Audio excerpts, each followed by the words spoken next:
संस्कृति, हमारे संस्कार सदा रहे हमारे साथ।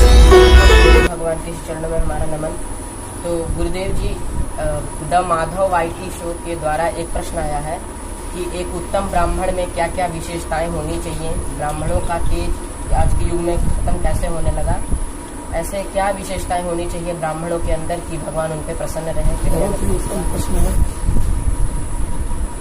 कि समाज को उन्नति के मार्ग पर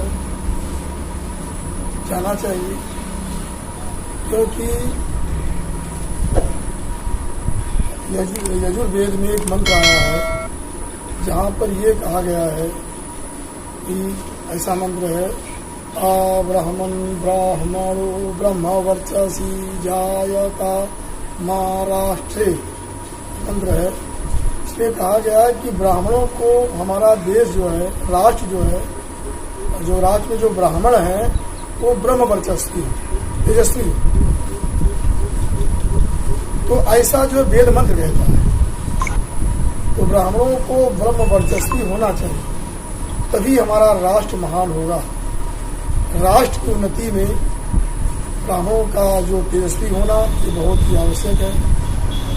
और तेजस्वी ब्राह्मणों ने हमारे राष्ट्र का उत्थान किया है, समाज का उत्थान किया है। ऐसी विषम परिस्थितियों में भी धर्म की रक्षा इन जो तपस्वी ब्राह्मणों ने धर्म की रक्षा किया है। जंगलों में रह करके किसी प्रकार से जब मुस्लिम शासन था और भी शासन हुए, उस समय भी धर्म को बचाए रखा। अगर उनके पास ये तेज न होता, ब्रह्म तेज, तो धर्म नष्ट हो जाता हमारा। इसलिए ब्राह्मणों को ब्रह्म वर्चस्वी तेजस्वी होना चाहिए। मैं बताना चाहता हूँ कि ब्राह्मण उसे कहते हैं कि जो ब्राह्मणी में ब्राह्मण से उत्पन्न हो उसे ब्राह्मण कहते हैं। इसी प्रकार सभी वर्ण होते हैं। क्षत्रियाणी में क्षत्रिय से जो उत्पन्न होगा वो क्षत्रिय होगा, वैश्य जात की स्त्री में वैश्य जो उत्पन्न होगा वो वैश्य होगा। ऐसे चौथे वर्ण में इसको ब्राह्मण कहते हैं। और ब्राह्मण शब्द जो है जातिवाचक होता है। तो इस प्रकार से बताया गया है। तो ब्राह्मण का जो है तेज कैसे बढ़ेगा, तेज क्यों घट रहा है, तो घटने का कारण ये है, तेज अगर घट रहा किसी का तो उसे कहते हैं कि ब्राह्मणत्व, ब्राह्मणत्व क्षीण हो रहा है। ब्राह्मण तो नहीं कम हो रहा है, लेकिन ब्राह्मणत्व जो ब्राह्मण के अंदर गुण होना चाहिए उनका धीरे धीरे अभाव हो रहा है। क्यों? क्योंकि जो हमारे स्मृति शास्त्रों में, अन्य शास्त्रों में बताया गया है कि ब्राह्मण का, सूत्र ग्रंथों में बताया गया, ब्राह्मण का 8वें वर्ष उपनयन होना चाहिए। ब्राह्मण बालक का 8वें वर्ष उपनयन संस्कार होना चाहिए। और ऐसा भी मनुस्मृति आदि में कहा गया है कि षोडशात् ब्राह्मण से सावित्री नाति वर्तते। 16 वर्ष तक ब्राह्मण का उपनयन, बालक का उपनयन संस्कार हो जाना चाहिए।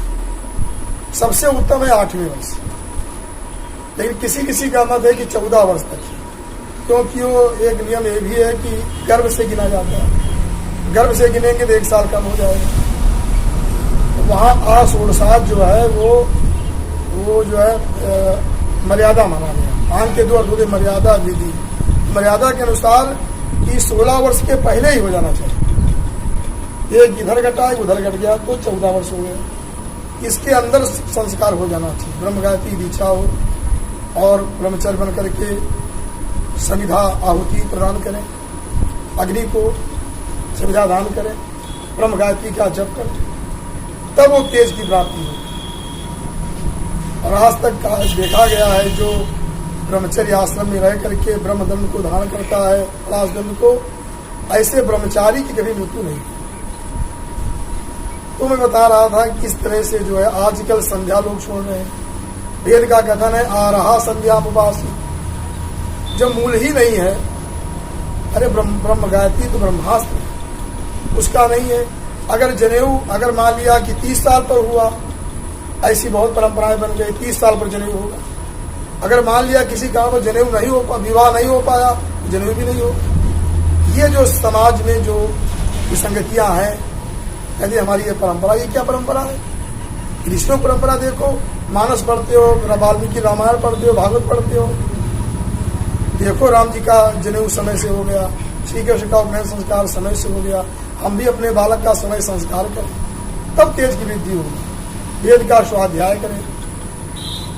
महाभाष्यकार ने कहा, श्री पतंजलि जी ने कहा है कि ब्राह्मणे निष्कारणो धर्मा षडंगो वेदो अध्ययो ज्ञेश्च, कि ब्राह्मण का निष्कारण धर्म है, बिना किसी प्रयोजन के षडंग वेदों का अध्ययन करना चाहिए। जो वेद के 6 अंग उनके सहित वेद का अध्ययन करना चाहिए। ये ब्राह्मण का धर्म है। अगर ब्राह्मण अपने धर्म पर आ जाएगा निश्चय तेजस्वी होगा। और हम लोग संध्या तर्पण नित्य करना है, संध्या तर्पण नित्य करना चाहिए। तर्पण में ब्रह्मचारी को भी तर्पण करना चाहिए यमराज तक, उसके बाद नहीं करना चाहिए। और बाकी जिनके माता पिता नहीं पूरा तर्पण करना चाहिए। ये संध्या तर्पण जा रहा, वेद का स्वाध्याय समाप्त हो रहा है। केवल अर्थ लोलुपता केवल है, अर्थ के लिए हम कोई कार्य करते हैं। अगर ये हम समझ लें कि जो भाष्यकार श्री पतंजलि जी ने कहा है कि ब्राह्मण का निष्कारण धर्म है, अगर इस तरह हम अध्ययन करें अवश्य तेज की वृद्धि होगी। उसके अंदर वक्तृत्व क्षमता और ज्ञान बढ़ जाएगा और फिर वो समाज का अगुवा बन करके और समाज को अच्छी दिशा में ले चलेगा। क्योंकि मनु जी ने भी कहा है कि श्रुतः तपश्च, ब्राह्मण के जो वृद्धि के लिए, उत्तम ब्राह्मण के लिए क्या चाहिए, उसको अपना तप बढ़ाना चाहिए। और श्रुतः तपः, श्रुत माने वेद, और वेद का अधिकारी तभी होगा जब समय से उपनयन संस्कार हो जाए, उससे ब्रह्म तेज की वृद्धि होगी। इस प्रकार से श्रुत और तप होना चाहिए। क्योंकि ऐसे भी श्री गीता जी में भी बताया गया है कि ब्राह्मणों के लक्षण गिनाए गए हैं। समो दमः तपः शौचम शांतिरार्जो मेव च ज्ञान विज्ञान मास्तिक्यम ब्रह्म कर्म स्वभाव। क्षमा मतलब बहिरिंद्रियों का निग्रह, बाहर जो हमारी इंद्रियां, हाथ पैर जो भी इंद्रियां हैं उन पर निग्रह करना। दमन माने अंदर से कोई दुष्प्रवृत्ति न पैदा हो, अंतरेंद्रिय निग्रह, दम हो गया। तपस्या, तप माने तप का एक अर्थ होता है कि भोग नियमनम, भोग में नियम करना, जो खाद्याखाद्य पर विचार करना, क्या खाना चाहिए क्या नहीं खाना चाहिए, क्या करना चाहिए क्या नहीं करना चाहिए, ये तप है। ये तप है। भोग में इंद्रियों का नियम, इंद्रियों को अपने अधिकार में रखना। समाधान और शांति माने क्षमा भाव भी होना चाहिए। क्योंकि मनुस्मृति में कहा गया है मैत्रो ब्राह्मण उच्चति, ब्राह्मण सारे समाज का मित्र होता है। ये भावना ब्राह्मण के अंदर होनी चाहिए, सबका मित्र, मैत्रो ब्राह्मण उच्चति। इस प्रकार से क्षमा भावना और आर्जो माने सरलता, लेकिन समय पर सरलता होनी चाहिए। जहाँ धर्म का विनाश हो रहा हो वहां पर उसे अगर शांति से काम नहीं चलेगी तो उग्रता भी करनी चाहिए। जैसे भगवान परशुराम जी धर्म की रक्षा के लिए, तो ब्राह्मण का कर्तव्य धर्म की रक्षा करना। अगर कोई वाणी को नहीं मानता है तो उसे अस्त्र भी, क्योंकि भगवान साक्षात भगवान के अवतार परशुराम जी ने धर्म की रक्षा के लिए उनको अस्त्र भी उठाना पड़ा, उठाया। राम जी ने भी अस्त्र उठाया, उनको जरूरत पड़ी। जो राघवेश सरकार दासरथी राम जी ने भी अस्त्र उठाया धर्म की रक्षा के लिए।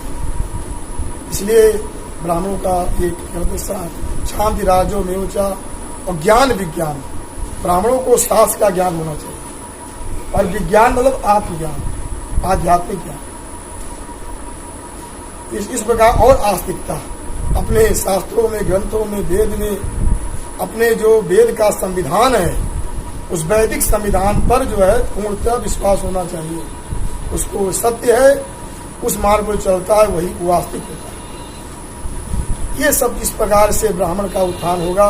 ब्राह्मण को आगे ये नहीं केवल हम वेद का स्वाध्याय कर रहे हैं, पढ़ रहे हैं, नहीं, समाज में जाओ और समाज को अच्छी मार्ग पर ले चलो, समाज में आगे बढ़ो, तब आपको लोग जानेंगे। समाज को प्रकाश मिले।